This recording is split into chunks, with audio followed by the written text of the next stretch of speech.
नमस्कार साथियों, कैसे हैं आप सब। उम्मीद करता हूँ आपकी तैयारी बढ़िया चल रही होगी। एक बार फिर से स्वागत है आपका अपने यूट्यूब चैनल में।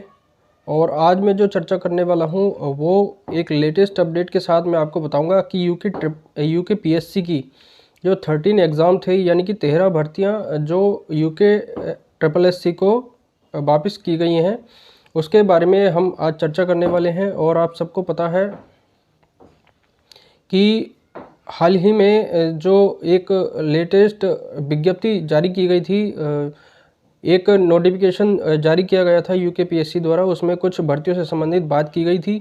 और उसके बारे में ये बताया गया था कि आने वाले कुछ महीनों के अंदर या आने वाले कुछ समय में कुछ भर्तियां निकालने की संभावना है। उसमें कुछ बातें शामिल की गई, जैसे कि एपीएस की भर्ती है या उत्तराखंड सब इंस्पेक्टर का जो बच्चे सपना देख रहे हैं, उसको लेकर भी उन्होंने एक अपडेट जारी की थी। और इसके अलावा जो आज के संदर्भ में अगर हम देखें तो यूके पीएससी की 13 परीक्षाएं जो यूके ट्रिपल एससी आयोजित कराएगा, उसमें मुख्यतः कुछ परीक्षाएं शामिल हैं। जैसे कि मैं आपको बताऊं, जैसे पर्यावरण पर्यवेक्षक और प्रयोगशाला सहायक से संबंधित परीक्षा है। और इसमें सबसे बड़ी भर्ती जो अभी तक मानी जा रही है वो है वैयक्तिक सहायक और स्केलर भर्ती। ये मतलब ऐसी भर्ती है जिसमें जो हर व्यक्ति का, हर एस्पिरेंट का सपना होता है राज्य की सेवा में, जो तैयारी कर रहा है राज्य की सेवा की, वो अपने आप को ऐसा मानकर चलता है कि मैं एक उच्च ओहदे पर पहुंचूं और जब मैं तैयारी करता हूं तो मुझे कुछ अच्छा ही मिले। तो निश्चित रूप से ये वीडियो तो आपके लिए महत्वपूर्ण रहेगी। इसके अलावा मैं आपको बताऊं कुछ, तो कुछ देखिए, कुछ भर्तियों का दौर जारी है। हाल ही में आपको सबको पता है कि चुनाव भी आयोजित होने वाले हैं। चुनाव होंगे 2024 के, जो लोकसभा चुनाव है उससे पहले। हर बार की तरह इस बार भी लगातार भर्तियों का कैलेंडर जारी किया जाता है और परीक्षाएं भी आयोजित की जाती हैं। लेकिन सोचने वाली बात यह है कि क्या सभी परीक्षाएं जितनी कैलेंडर में दी जाती हैं, क्या सभी समय से पूरी हो जाती हैं, या फिर कुछ भर्तियां रह जाती हैं। जैसे कि अगर मैं उदाहरण के तौर पे बात करूं, तो उत्तराखंड सब इंस्पेक्टर की भर्ती पूर्व में निकाली गई थी, या फिर पूर्व में उसका विज्ञापन निकाला गया था। लेकिन बहुत से अभ्यर्थी ऐसे हैं जो उस परीक्षा को देने के काबिल थे, देने के वो इच्छुक थे, लेकिन उस समय पे इन्होंने आगे नहीं बढ़ा पाई ये भर्ती। और पूर्व में कुछ घटनाएं भी घटित हुई, जैसे कि पेपर लीक मामला या फिर कुछ अन्य लीक से संबंधित मामले हैं। तो उसको उस चक्कर में ये भर्तियां जो हैं समय की मार को झेलते हुए अभी आगे आई हैं। तो चूंकि चुनाव भी है हाल ही में, तो जैसा कि देखा जा रहा है कि कुछ परीक्षाएं लगातार हमारे सामने आती रहेंगी, जैसे कि सहकारिता पर्यवेक्षक है, लेखा परीक्षक है, मानचित्रकार है। तो मेनली ये देखा जाता है कि जो अभ्यर्थी परीक्षा की तैयारी करते हैं उन्हें ये महसूस होता है कि भर्ती कब आएंगी, भर्ती कब आएंगी। लेकिन जैसे ही चुनाव का समय पास में आता है तो सरकार भी सतर्क हो जाती है और अभ्यर्थी जो तैयारी कर रहे हैं वो भी सतर्क हो जाते हैं। तो उसमें ये चीज़ बहुत महत्वपूर्ण है। आप सब इस समय बहुत क्रूशियल टाइम चल रहा है। आप इस समय बिल्कुल प्रॉपर तरीके से, एकदम प्रॉपर तरीके से एकजुट हो जाइए और तैयारी करिए।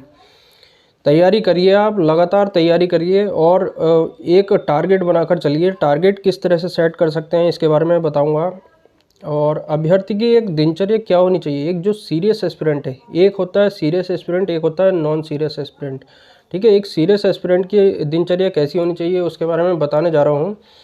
इसके अलावा जो नॉन सीरियस एस्पिरेंट है वो केवल तैयारी के भर्ती आती है उस समय पे ही वो जागरूक होता है, जबकि एक सीरियस एस्पिरेंट लगातार प्रक्रिया से गुजर रहा होता है, तैयारी की प्रक्रिया से गुजर रहा होता है। तो लगातार आप देखिए कि जो व्यक्ति एक बार में छलांग लगाने की सोच रहा है पूरी, तो वो नहीं लगा पाएगा। ठीक है, आप कोई सीढ़ी चढ़ रहे हैं या फिर आप कोई जीने से जा रहे हैं, आप ऊपर को चढ़ना है आपको, तो एक बार में सारी पेड़ियाँ चढ़ के नहीं जा सकती। आपकी एक बार में सारी सारी की सारी सीढ़ियाँ चढ़कर नहीं जा सकते, आपको स्टेप बाय स्टेप आगे बढ़ना पड़ेगा। तो उसी प्रकार एक अभ्यर्थी जो सीरियस एस्पिरेंट है उसकी दिनचर्या कैसी होनी चाहिए। एक लगातार आप तैयारी करते रहिए, वही व्यक्ति सफल हो पाता है। उसी व्यक्ति का नाम पीडीएफ में आ पाता है, सिलेक्टेड कैंडिडेट की पीडीएफ में आ पाता है उसका नाम, जो लगातार तैयारी से गुजर रहा होता है, जो लगातार उसमें प्रक्रिया से गुजर रहा होता है, ठीक है। तो उसमें ऐसी दिनचर्या क्या होनी चाहिए, मैं अपनी बात करूँ तो मैं जो फॉलो करता हूँ उसके बारे में आपको बताने जा रहा हूँ कि एक अभ्यर्थी जो दिनचर्या से गुजरता है, उसकी सबसे पहली जो दिनचर्या का पड़ाव होता है वह होता है सुबह जल्दी उठना। देखिए, सही समय कभी नहीं आएगा, सही समय जब आपने मान लिया सही समय वही होता है, ठीक है। अगर आप अभी से मान लेंगे कि अभी सही समय चल रहा है तो आप लगातार उससे जुड़ जाइए। ये नहीं कि आप कुछ समय बाद आप तैयारी में सोचेंगे कि उस समय करेंगे, उस समय करेंगे। सही समय कभी नहीं आता है। आप वर्तमान को स्थिति को देखिए, आप वर्तमान में जो आप सही कर लेंगे भविष्य में वही सही होने वाला है। आप वर्तमान को सही मानकर चलिए कि ये वर्तमान है, इसको ही सही करना है मुझे, ठीक है। तो भविष्य ऑटोमेटिक आपका सही हो जाएगा। ठीक है, आप किसी एग्ज़ाम में रह चुके हैं, नहीं हो पाए सफल, लेकिन आप उसमें लगातार जुड़े रहिए। आप देखिए कहाँ गलती हो रही है, कहाँ जो है आप चूक जा रहे हैं। आप लगातार जुड़े रहिए, तैयारी से जुड़े रहिए, जिससे कि आप एक मुकाम पर पहुंच सकें। किस तरह से आप दिनचर्या रख सकते हैं, क्योंकि भर्ती का दौर है और आपको सबको पता है कि एज भी इसमें गुजरती जाती है, एक लंबी प्रक्रिया से गुजरना पड़ता है। तो किस तरह से आप भर्ती को तैयारी को जारी रख सकते हैं। और एक जब कोई व्यक्ति तैयारी करता है, चाहे वो नया एस्पिरेंट है, चाहे वो पुराना एस्पिरेंट है, यानी कि लगातार कई वर्षों से तैयारी कर रहा है, तो जो सेलेक्ट होने वाला कैंडिडेट है और जो सिलेक्ट नहीं हुआ कैंडिडेट है, उसमें केवल थोड़ा अंतर होता है। मैं सीरियस कैंडिडेट की बात कर रहा हूँ, उसमें केवल थोड़ा अंतर होता है। उसमें अंतर ये होता है कि कुछ चीज़ों को जो एस्पिरेंट छोड़ के चलता है, जो सिलेक्ट हो गया कैंडिडेट उसको पढ़कर चलता है, उसको हल्के में नहीं लेता। यानी कि वो ये सोचते हुए चलेगा कि मुझे ये सब कवर करते हुए चलना है, सिलेबस में दिया है, पूर्व वर्षों के पेपर देखे हैं उसने, प्रश्न देखे हैं। जितना आप प्रश्न से जूझेंगे, जितना आप प्रश्न को हल करने की कोशिश करेंगे, आपके सिलेक्ट होने के चांस उतने ज़्यादा बढ़ जाएंगे, ठीक है। तो सबसे पहले मैं बात करूँ इसमें सबसे पहले क्या होना चाहिए। सबसे पहला काम है आपको सुबह जल्दी उठना है। सुबह जल्दी उठने के लिए सबसे पहला कार्य आपको जो करना पड़ेगा, रात को जल्दी सोना पड़ेगा। आप मोबाइल मत चलाइए, आप मोबाइल मत चलाइए। आपको मोबाइल चलाओगे तो आपको नींद आएगी, नींद नहीं आएगी, ठीक है। मोबाइल चलाओगे तो आपको नींद नहीं आएगी। और सबसे बड़ी बात है कि आप सुबह उठते के साथ ही अपना फ़ोन को स्विच ऑफ कर दीजिए। आप टाइम देखिए, एक टाइम पे अलार्म लगा के सोइए, आप सुबह को जल्दी उठिए। सुबह उठते के साथ आपको फ़ोन नहीं चलाना है, किसी भी कीमत पे फ़ोन नहीं चलाना है। सबसे पहली प्रक्रिया यही होनी चाहिए कि आपको फ़ोन को स्विच ऑफ कर देना है। और सबसे पहला काम, उठते के साथ माता पिता को प्रणाम करिए, आशीर्वाद लीजिए। और दूसरा सबसे मुख्य कार्य है, जो सूर्यदेव हैं, सूर्यदेव को प्रणाम करिए। आप थोड़ा जॉगिंग करिए। जॉगिंग करने का मतलब ये है कि आप दौड़ लगाइए, एक्सरसाइज करिए, थोड़ा सा आप शरीर को वार्म अप करिए। इससे क्या होगा, आपको भटकाव नहीं होगा, आप लगातार जुड़े रहेंगे। आपको एक भटकाव जो होता है, यानी कि आप इस तरह से समझ सकते हैं कि पढ़ने का मन नहीं कर रहा है, या घूमने का मन कर रहा है, या फिर कुछ भी करने का मन नहीं कर रहा है, या आपको जाड़ा लग रहा है, तो वो सब चीज़ उससे कम हो जाती है। आप हो सकता है तो 10 मिनट या 15 मिनट मेडिटेशन करिए। सबसे अच्छी चीज़ है, आपको किसी चीज़ से तत्पर जुड़े रहने के लिए सबसे अच्छी चीज़ है मेडिटेशन। मेडिटेशन क्या होगा, आपके जो आने वाले फालतू के विचार हैं वो कंट्रोल हो जाएंगे, ठीक है। वो कंट्रोल हो जाएंगे, वो आपके पास नहीं आएंगे। एक दिन में व्यक्ति हज़ारों विचारों से गुजरता है, उसके दिमाग में 1000 विचार आते हैं अगर वो मेडिटेशन नहीं करता। अगर मेडिटेशन करोगे आप तो भटकाव बंद हो जाएगा, आपको एक फॉरवर्ड वे दिखाई देगा। आप मेडिटेशन करोगे, 10 मिनट करिए, 15 मिनट करिए। आपको लगता है कि हमारे घर में बहुत शोर होता है, या फिर जो है मेडिटेशन का कोई रोल नहीं है, आसपास बहुत आवाज़ आती है, तो इसी वजह से मैंने कहा सुबह जल्दी उठिए, एक दौड़ लगा कर आइए, एक्सरसाइज करिए और माता पिता को प्रणाम करिए। एक ये है दिनचर्या की अच्छी शुरुआत होती है इससे। आप सुबह को मान लीजिए 6 बजे उठे या 6:30 बजे उठे, क्योंकि जाड़ा चल रहा है और सर्दी का समय है, तो सुबह को जल्दी उठिए, 6:30 बजे उठिए। ये सबसे बेस्ट टाइम है, ठीक है, बेस्ट टाइम है। और गर्मी में आप थोड़ा पहले भी उठ सकते हैं। तो उसमें क्या होगा कि आप जल्दी उठेंगे तो आपके सारे कार्य जो है जल्दी जल्दी निपटते चले जाएंगे।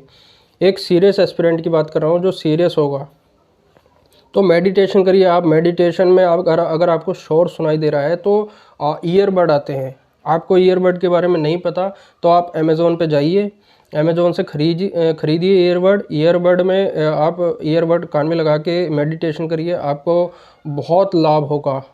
एक बार में इसका लाभ नहीं मिलेगा, 5 दिन 10 दिन में नहीं मिलेगा, और मतलब 15 दिन या 20 दिन में आपको इसका परिणाम दिखाई देगा या इसका प्रभाव दिखाई देगा। ठीक है, मेडिटेशन तो ज़रूर ही ज़रूर करना है। मेडिटेशन में क्या होता है, जब आप आंख बंद करके बैठते हो, कान में ईयरबड लगा के बैठते हो, एक शांत जगह पे बैठ जाइए और उसमें जो करना है आपको मेडिटेशन करना है। यानी कि आंख बंद कर लिया, आप दिमाग में ये लाइए कि मुझे कुछ भी नहीं सोचना है, मेरे दिमाग में कोई विचार नहीं आना चाहिए। सबसे पहले आप लंबी सांस लीजिए। लंबी सांस लेने से क्या होगा, लंबी सांस लेने से यह बात आएगी कि जो आपका कॉन्फिडेंस है वो बूस्ट हो जाएगा। कॉन्फिडेंस को बूस्ट करता है और आपको कार्य करने के लिए प्रेरित करेगा। कोई भी कार्य कर रहे हैं आप, प्रेरित करेगा। एक लंबी सांस लीजिए, कॉन्फिडेंस बढ़ जाएगा। ठीक है, उससे कॉन्फिडेंस बढ़ेगा और जो फालतू के विचार हैं वो स्टॉप हो जाएंगे। आप देखिए 4-5 दिन 6 दिन आपको फालतू के विचार आएंगे, ठीक है, उनको आने दो। जब मेडिटेशन करोगे सारे विचार आने दो, लेकिन एक टाइम ऐसा आएगा जब आप उस पर विराम लगा दोगे। ठीक है, वो विचार नहीं आ पाएंगे, सीधा फॉरवर्ड वे में जाओगे आप। तो यही आपको करना है। ठीक है, मेडिटेशन करना है, एक्सरसाइज करनी है, दौड़ लगानी है और सुबह जल्दी उठना है, माता पिता को प्रणाम करना है। ये एक दिनचर्या की अच्छी शुरुआत होती है। इससे आप पूरा दिन आपका सकारात्मक रूप से गुजरेगा। ठीक है, तो यह बहुत अच्छा परिणाम देगा आपको जब आप इसका लगातार प्रयोग करोगे, लगातार आप इससे जुड़े रहोगे, तो इससे लंबे समय के बाद लाभ मिलना शुरू होगा। ठीक है, और इससे आप एक चीज़ ये भी देखेंगे कि थोड़े समय के बाद आपको ये महसूस होने लगेगा कि मुझे इस परीक्षा को क्वालिफाई करना है और मैं इसे कर जाऊंगा, थोड़ा जल्दी कर जाऊंगा औरों की अपेक्षा। ठीक है, तो उसका ये परिणाम देखने को मिलता है। ये आध्यात्मिक चीज़ है और आपको जुड़े रहना पड़ेगा। ठीक है, उसके अलावा आपकी दिनचर्या की जो पढ़ाई की असली शुरुआत होती है उसके बारे में बात करने जा रहा हूँ। सबसे पहली चीज़ है आप करंट अफेयर्स को एकदम चबा जाना है, बढ़िया करके पढ़ लेना है और 2 घंटा आपको करंट अफेयर्स को देना ही देना है। ठीक है, आप कुछ भी पढ़िए करंट अफेयर्स का, रोज़ यूट्यूब पे देखिए, दुनिया भर का कंटेंट अवेलेबल है, करंट अफेयर्स पढ़िए और 8:30 से 10:30 तक करंट अफेयर्स पढ़िए। ठीक है, ये मेरी पर्सनल राय है, आप इसको फॉलो कर भी सकते हैं और नहीं भी कर सकते हैं। मैं आपको पहले बता रहा हूँ, आप इसको फॉलो कर भी सकते हैं, नहीं भी कर सकते हैं, आपकी इच्छा पर निर्भर करता है। तो 8:30 से 10:30 आप करंट अफेयर्स पढ़िए, ये सबसे बेस्ट टाइम है। करंट अफेयर्स का खेल पहले ही ख़त्म कर दीजिए, पहले ही पढ़ के उसको अलग रख दीजिए। ठीक है, उसके बाद आते हैं हिंदी, उत्तराखंड या उत्तर प्रदेश से संबंधित, तो उत्तर प्रदेश से संबंधित परीक्षा का जो भी सिलेबस है उसको पढ़िए। या फिर आप जैसे कि उत्तराखंड की तैयारी कर रहे हैं तो सबसे पहले आप ये करिए कि हिंदी को आपको 2 घंटा देना ही देना है। ठीक है, हिंदी को 2 घंटा देना है और टारगेट देना है कि मुझे इस समय तक कंप्लीट कर लेनी है हिंदी। ठीक है, ये नहीं कि आप उसको रोज़ पढ़ रहे हैं, रोज़ पन्ने पलट रहे हैं, नहीं, एकदम सिलेक्टेड पढ़ना है, फॉरवर्ड वे में पढ़ना है। जो सिलेक्टेड कैंडिडेट होता है उसकी स्ट्रेटजी यही होती है कि वो सब फालतू की चीज़ नहीं पढ़ता, वो सिर्फ क्रिप्स पढ़ता है, यानी कि गागर में सागर वाली चीज़ पढ़ता है वो। ठीक है, वो सब पूरी किताब दे दोगे उसको, पूरी किताब को नहीं पढ़ेगा, लेकिन वो किताब पढ़ने के बाद ये कह देगा आप मेरे सामने एग्ज़ाम लाइए, एग्ज़ाम में क्वालिफाई कर दूंगा। ठीक है, तो हिंदी को आपको टाइम देना है, यानी कि 20 दिन दे सकते हैं आप, ये 30 दिन दे सकते हैं। 20 दिन में आपको हिंदी ख़त्म कर देनी है। ठीक है, आपके जो टॉपिक हैं, यानी कि 3 पोर्शन होते हैं इसमें, वोकैबुलरी और व्याकरण, और एक आपका जो साहित्य वाला पोर्शन है वो कर सकते हैं आप, या कुमाऊनी गढ़वाली जैसे एक प्रश्न डाल रहा है आयोग तो वो देख सकते हैं, या फिर आप कुछ हिंदी के अलग पूर्व वर्षों में पूछे गए प्रश्न देख सकते हैं। तो इससे क्या होगा, इससे आपको ये पता चलेगा कि क्वेश्चन कैसे पूछे जाने की संभावना है। ठीक है, और प्रीवियस ईयर के क्वेश्चन ज़रूर देखने हैं आपको। ठीक है, तो आपको ये चीज़ ध्यान रखनी पड़ेगी कि हिंदी को बिल्कुल भी इग्नोर नहीं करना है। हिंदी गेम चेंजर विषय है। 20 क्वेश्चन आते हैं हिंदी के। ठीक है, 20 क्वेश्चन हिंदी के आते हैं, 20 क्वेश्चन हिंदी के आते हैं, आप उसको कंप्लीट कर सकते हैं। 20 क्वेश्चन कोई बड़ी चीज़ नहीं है, लेकिन बहुत बड़ी चीज़ भी है। लेकिन कह सकते हैं कि अगर कोई व्यक्ति सिलेक्ट हो रहा है और कोई सिलेक्ट नहीं हो पा रहा है तो हिंदी का बहुत बड़ा रोल है। ठीक है, हिंदी को आप पढ़िए, 2 घंटा पढ़िए, उसको पढ़ के ख़त्म करिए, ठीक है। एकदम पढ़ के उसको रख दीजिए। कोई भी 2 बुक उठाइए स्टैंडर्ड बुक, ठीक है। जैसे कि मैं अपनी बात करूँ तो मैं BS नेगी पढ़ता हूँ हिंदी के लिए और लूसेंट पढ़ता हूँ हिंदी के लिए, ठीक है। इसके अलावा मैं कुछ भी हाथ नहीं लगाता हिंदी के लिए, ठीक है। हिंदी केवल आप इससे पढ़ सकते हैं। इसके अलावा कोई वोकैबुलरी की स्टैंडर्ड बुक है तो आप उसको देख सकते हैं। तो उसके अलावा यूके जो उत्तराखंड है, ठीक है, उत्तराखंड का बहुत बड़ा पोर्शन है। आप देखिए कि 40 क्वेश्चन वो सीधे सीधे प्योर उत्तराखंड से पूछता है, ठीक है। 40 क्वेश्चन को आप ऐसे रट लेना है, बिल्कुल एकदम लाइन बाई लाइन पढ़ लेना है। तो उसकी स्ट्रैटेजी ये होनी चाहिए कि सबसे पहले आप उठिए, 8:30 बजे बैठे आप, करंट अफेयर्स पढ़ा आपने 2 घंटा, 10:30 तक पढ़ा और 10 मिनट का ब्रेक लिया, ठीक है।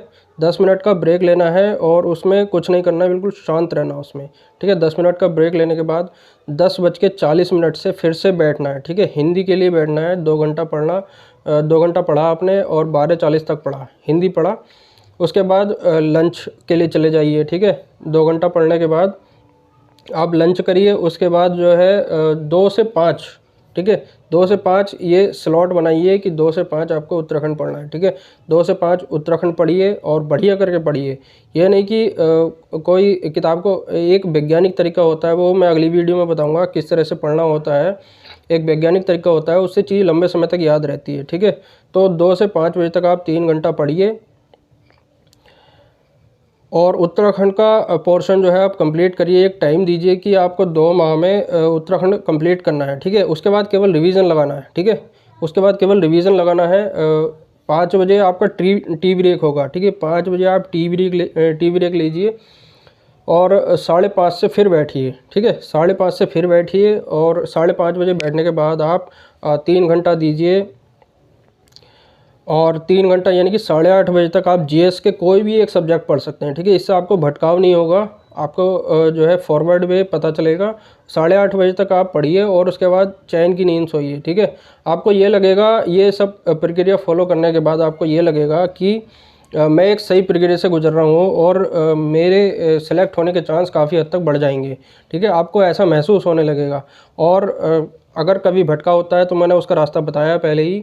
आप कुछ वैज्ञानिक दृष्टिकोण अपनाइए, ठीक है। आपको सुबह जल्दी उठना है, दौड़ लगाना है। इससे क्या होता है, दौड़ लगाने से मैं आपको बताता हूँ, एक हार्मोन विकसित होता है, ठीक है। हार्मोन ये विकसित होता है, आपको स्ट्रेस नहीं होगा, बिल्कुल स्ट्रेस नहीं होगा, मैं गारंटी के साथ कह रहा हूँ। आप दौड़ लगाएंगे, एक्सरसाइज करेंगे, आपको दिन में बिल्कुल भी स्ट्रेस नहीं होगा, आप बिल्कुल शांत प्रक्रिया से गुजरेंगे। तो GS का कोई भी एक सब्जेक्ट पढ़ सकते हैं, उत्तराखंड पढ़ सकते हैं 3 घंटा और 2 घंटा हिंदी को दीजिए, 2 घंटा करंट अफेयर्स को दीजिए और बीच बीच में कभी कभी रीजनिंग भी सॉल्व करते रहिए, ठीक है। कोई भी यूट्यूब चैनल जिसमें मैराथन चलती है या फिर कुछ भी ऐसा जो आपको प्रैक्टिस सेट हो वो लगाते रहिए। 10%, 20% रोज़ लगाइए, ठीक है। रोज़ लगाते रहेंगे तो आपके सेलेक्ट होने की चांस काफ़ी हद तक बढ़ जाएंगे। और GS में किस तरह से क्वेश्चन पढ़ने होते हैं और किस तरह से तैयार करने होते हैं वो मैं आपको अगली वीडियो में बताऊंगा कि किस तरह से आपको GS को तैयार कर सकते हैं। क्योंकि उत्तराखंड का कोई भी पोर्शन है आपको स्टैंडर्ड बुक से कवर करना होगा या फिर कोई वीडियो देख सकते हैं, या आप कोचिंग ले रहे हैं तो कोचिंग का मटेरियल देख सकते हैं। कोशिश करिए सेल्फ स्टडी को ज़्यादा बढ़ावा दीजिए, ठीक है। सेल्फ स्टडी से ही एग्ज़ाम निकलता है, आप ध्यान रखिए, सेल्फ स्टडी से ही एग्ज़ाम निकलेगा। कोई सा भी एग्ज़ाम देख लीजिए उठा के, सेल्फ स्टडी से ही एग्ज़ाम निकलता है, ठीक है। तो यहाँ हमारी वीडियो काफ़ी लंबी हो जाएगी और मिलते हैं नेक्स्ट वीडियो में, तब तक के लिए धन्यवाद।